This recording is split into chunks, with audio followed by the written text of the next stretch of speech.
계절과 나이나 태어난 곳이나 아니면 몸의 사지가 말 그대로 멀쩡한 건강함과 상관없이 모든 분들이 다 존엄하지요. 하나님의 형상을 닮았기 때문에. 그리고 또한 예수님을 믿는 우리라면 더더욱 사랑을 하고 더더욱 하나님을 닮은 자를 더욱더 사랑하면서 나아가겠죠. 그것을 오늘 본문 말씀 이렇게 이야기합니다. 우리 함께 읽어보겠습니다. 그러므로 여러분은 사랑을 받는 자녀답게 하나님을 본받는 사람이 되십시오. 그리스도께서 여러분을 사랑하셔서 우리를 위하여 하나님 앞에 향기로운 예물과 제물로 자기 몸을 내어주신 것과 같이 여러분도 사랑으로 살아가십시오. 그래서 우리를 하나님께서 사랑하셨기 때문에, 그리고 우리를 위해서 죽고 살아나신 하나님의 은혜 때문에 우리도 서로 사랑한다. 특히 하나님의 형상을 닮았으니까도 사랑하지만 하나님의 사랑을 받은 우리이기 때문에 더욱더 사랑하고 우리도 자기의 몸을 내어주듯이 자비로 사랑한다. 이 말을 가지고 나아갔습니다. 이렇게 다리를 놓는 사랑, 서로의 다른 점이 아니라 공통점을 찾는 이 사랑을 이렇게 자기가 이분은 이렇게 되게 강력하게 경험한 적이 있는데, 그게 어떤 거였냐면 2016년 ISIS라고 하는 이슬람 근본주의를 표방하는 테러 단체죠. 사실 테러 단체인데 거기가 벨기에의 브뤼셀에서 폭탄 테러를 3번이나 일으켰어요. 그때 이분의 가족이 약 6주 후에 여기 브뤼셀을 방문하기로 했었대요. 그래서 모든 일정을 다 취소하고 바꾸고, 그렇고 유럽에서나 미국에서나 비난하는 성명을 이렇게 발표하고 했는데 이분 프란체스코 교황은 다르게 행동하더라는 겁니다. 다들 그렇게 할 때 이분은 3일 뒤에 그 지역에 있는, 그리고 이민자들, 소말리아, 에리트리아, 시리아, 파키스탄에서 온 12명의 이민자들을 모아서, 종교가 다 다른 무슬림들을 모아서, 그리고 그들의 발을 씻기고 그의 발에 입을 맞추고 하는 것을 본 거예요. 그러면서 난민, 가난한 사람, 취약한 사람들에게 용기를 준 모습을 보았습니다. 그래서 이 자비의 모습이 인간의 존엄함을 회복시키더랍니다. 차이의 골짜기에 다리를 만들고 인간은 하나님의 사랑을, 하나님의 형상을 품은 그런 존귀한 존재이니까, 그리고 나는 그 하나님의 종이자 그들의 종이기 때문에 그 믿음에 따라서 다름을 틀렸다 하지 않고, 다름은 다른 거죠. 그죠? 종교 다른데요. 그 예수님 믿어야 되는데요. 그러나 그 이전에 하나님의 형상으로 만들어진 그곳의 존엄을 표현을 한 겁니다. 그렇게 자비가 인간의 존엄을 회복시키더라 하는 것을 보면서 이게 다리를 놓는 거구나, 그렇게 배웠대요. 그래서 다리를 놓는 것을 배운다라는 것은 어떤 거냐면, 다리도 우리 현수교 생각하시면 이렇게 2개 기둥이 쫙 이렇게 올라가 있고 그 기둥에다가 줄을 매달아서 이렇게 다리를 매달죠. 이렇게 하죠. 그런 것처럼 이분이 생각하는데, 그것과 마찬가지로 우리 공학적으로도 다리가 중요하려면, 잘 세우면 2 기둥이 중요한 것처럼 이 우리 사람과 사람 사이에 다리를 세우는 것도 2 기둥이 중요하다라고 생각이 들었대요. 그 기둥이 뭐냐면, 하나는 하나님의 사랑이고 하나는 이웃 사랑입니다. 하나님의 사랑은 뭐냐면, 하나님이 나를 사랑하신 하나님이 이 사람들을 사랑하신다. 그리고 내가 하나님을 사랑한다면 하나님이 사랑하는 이분을 나도 사랑해야지 않겠나. 그러니까 이 말씀에 순종하는 거죠. 말씀에. 나도 하나님의 자녀고 우리 다 하나님의 자녀고 우리 다 하나님의 형상으로 만들어진 자이고, 또 하나 이웃 사랑은 무엇이냐면 이웃의 이익을 추구하는 겁니다. 그렇게 내가 나만 사랑하면, 내가 나만 생각하면 다리가 만들어지진 안 만들어지겠죠. 그래서 서로를 이웃을 정말로 생각하는 겁니다. 그 다른 말로 하면 이웃의 이익을 생각하는 겁니다. 그렇게 신뢰를 쌓으려고 노력하고 서로 존중하려고 노력하는 것이 중요한 거죠. 신뢰는 어떻게 쌓이나요? 신뢰가 어떻게 깨지나요? 뒷담화하면 깨지죠. 그죠? 신뢰는 뒷담화, 거짓말하거나 뒷담화하면 깨지죠. 그래서 이분이 이렇게 표현했어요. 그 사람을 누군가 내 옆자리에 없어도 그 사람의 존엄함을, 존귀함을 존중해주면 그때 신뢰가 쌓인다.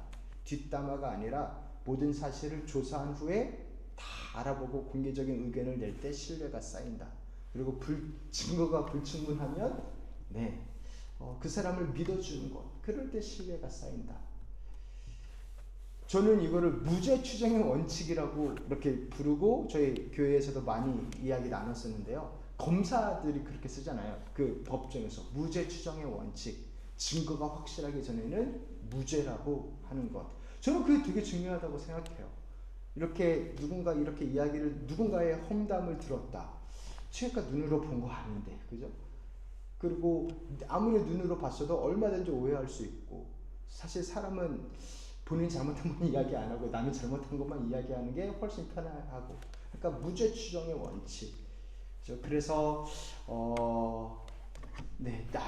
그 사정이 있겠고 상황이 있겠고 제가 모르는, 그래서 무죄 추정의 원칙을 가지는 것, 그래서 겸손한 마음을 가지는 것.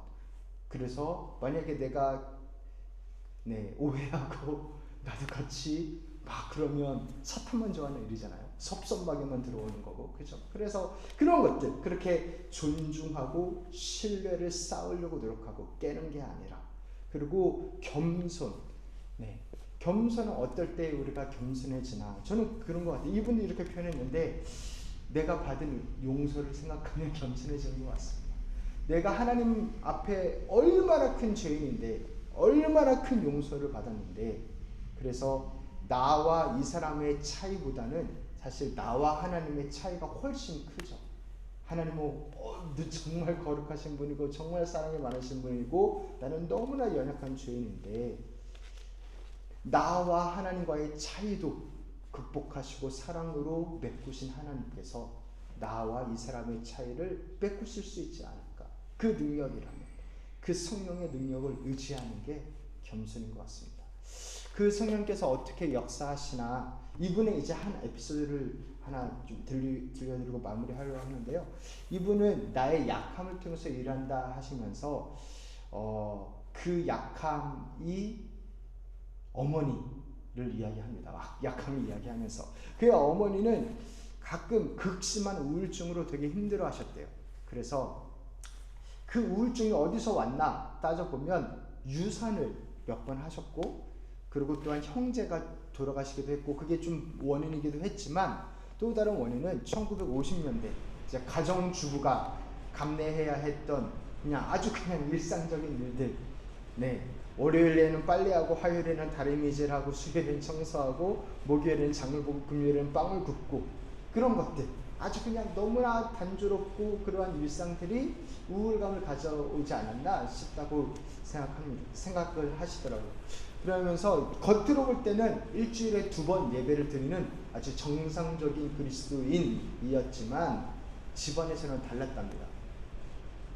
툭 하면 이제 나 목숨을 스스로 끊겠다고 그렇게 협박을 하시고, 너무 피곤하시면 분노를 쏟아내시고, 그래서 집안 분위기를 보면 되게 어렵고, 근데 또 이 분이 이렇게 배웠대요. 이렇게 다 분위기를 잘 살피면서 엄마가 이렇게 너무 어려워하실 때마다 시선을 조금만 다른 데로 옮기면 분위기가 괜찮아지더래요. 그렇게 배운 거예요. 이렇게 화가 나는 그거에서 조금 딴 얘기하면 조금 화가 누그러들기도 하고, 그렇게 우울한 상태가 조금씩 나아지는 것도 발견을 했습니다. 그런 식으로 어머니와 소통하려는 방법을 찾아가면서 배웠대요. 뭐를 배웠냐면, 참 인간은 복잡하죠. 사람이 복잡하죠. 그리고 다정한 동시에 무서울 수도 있구나. 그렇죠. 엄마니까 다정하지만 또 무서울 수도 있구나. 그래서 갈등을 피해서 숨지 않고 직시하고 어떻게든 받아들이고 또한 해결하려고 노력을 할 때 뭔가 달라지는구나. 그래서 위험을 감수할 만한 가치가 있구나. 그것을 배웠답니다. 결국 어머니가 69에 암 진단을 받으시고 9주 뒤에 돌아가셨는데 병원 침대에서 그러셨대요. 내가 참 미안하다. 이렇게 어머니가 말씀하셨대요. 그게 너무나 큰 위로가 됐대요. 그때 이분은 이렇게 고백했대요. 엄마가 저의 전부를 만들었어요. 이렇게 고백을 하면서 이분은 아까 우리 사진 보여드린 이분은 이혼 변호사셨어요. 그러니까 그 대학교 다 관장하는 것을 맡기 전에 이혼 변호사로 오랫동안 하셨는데, 그러면서 해체되는 가족들의 아픔을 끌어안았습니다. 이혼이 그런 거잖아요. 인생에 있어서 가장 힘들고 가장 수치스럽고 낭패감과 슬픔과 분노가 가득한 그 자리에서 그 이야기를 공감한다고. 누구나 흉터가 있고 상처가 있는데 꼭 흉터와 상처로만 끝나는 건 아니더라고. 절망적인 상황이 아니더라고. 그 힘든 시기를 함께 보는 겁니다. 그래서 우리 로마서 12장 15절 보시면 우리 함께 읽겠습니다. 기뻐하는 사람들과 함께 기뻐하고 우는 사람들과 함께 우십시오. 그래서 눈물 없이 들을 수 없는 그 사연에 공감하며 본인의 눈물 없이 말할 수 없는 사연을 함께 말하면서, 그렇게 이러한 나를 사랑하시고 회복시키신 하나님께서 분명 너무나 어려운 가운데 계시지만 하나님께서 사랑하시고 계시고 회복시키실 수 있다라고 그렇게 말을 한 겁니다. 이러한 본인의 약함을 통해서, 그 약함을 나눔을 통해서, 그리고 그 가운데 역사하시는 성령님의 은혜를 함께 나누면서 다리를 만들고 마음을 열고 나아갔던 것입니다. 사랑하는 성도 여러분, 우리에게 있는 예수님은, 우리가 믿는 예수님은 어떤 분이시냐면, 베드로가 3번 부인했을 때, 그리고 도망갔을 때, 그리고 아무것도 안 해, 그리고 예수님 대신하고 고기 잡고 있을 때 어떻게 하신 분이세요? 베드로가 그렇게 평생을 어부로 살았는데, 그게 자기의 프로페셔널 잡인데 고기를 잘 잡았나요? 못 잡았나요? 못 잡고 있었어요. 밤새도록 애썼으나 고기를 못 잡고 있었는데, 그때 어떤 한 남자가 오더니 오른쪽에다 그물을 던져라 하니까 고기가 확 153마리가 잡혔어요. 말도 안 되는 고기가 잡혔죠. 그 예수님이셨는데, 그 예수님이 그 선물을 베드로한테 언제 주셨나요? 베드로가 회개했을 때, 베드로가 예수님 죄송해요, 내가 잘못했어요 하고 했을 때 그 고기를 잡게 하셨나요? 아니죠. 예수님이 그 전에 우리에게 먼저 다가오시고 선물을 주시고 다리를 놓으시고 관계를 맺으시는 그 예수님을 볼 수 있고, 또 그 예수님이 우리의 예수님입니다. 아멘. 그 예수님. 그래서 이 예수님의 은혜와 예수님의 사랑과 예수님의 능력이라면 먼저 나와 하나님과의 관계도 당연히 회복될 수 있고, 또 나와 누군가의 회복이 필요한 분과의 관계도 하나님께서 역사하실 수 있음을 믿습니다.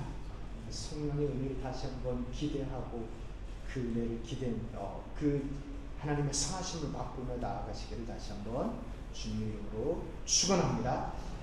이제는 우리 주 예수 그리스도의 은혜와 하나님 아버지의 사랑과 성령님의 교통하심이, 다리를 놓으려 하늘에서 이 땅에 오신 예수 그리스도, 본인의 십자가의 아픔을 통해 우리의 아픔을 어루만지시고 끌어안으시는 예수 그리스도, 또 예수 그리스도께서 보내신 성령님을 힘입어 그 은혜를 믿으며, 또 우리도 존중과 신뢰로 다리를 쌓아가며 만들어가며 나아가는 그 고백을 드리며 나아가는 우리 귀한 성령님들 한 분 한 분 가운데 이제부터 영원토록 함께 있을지어다. 아멘.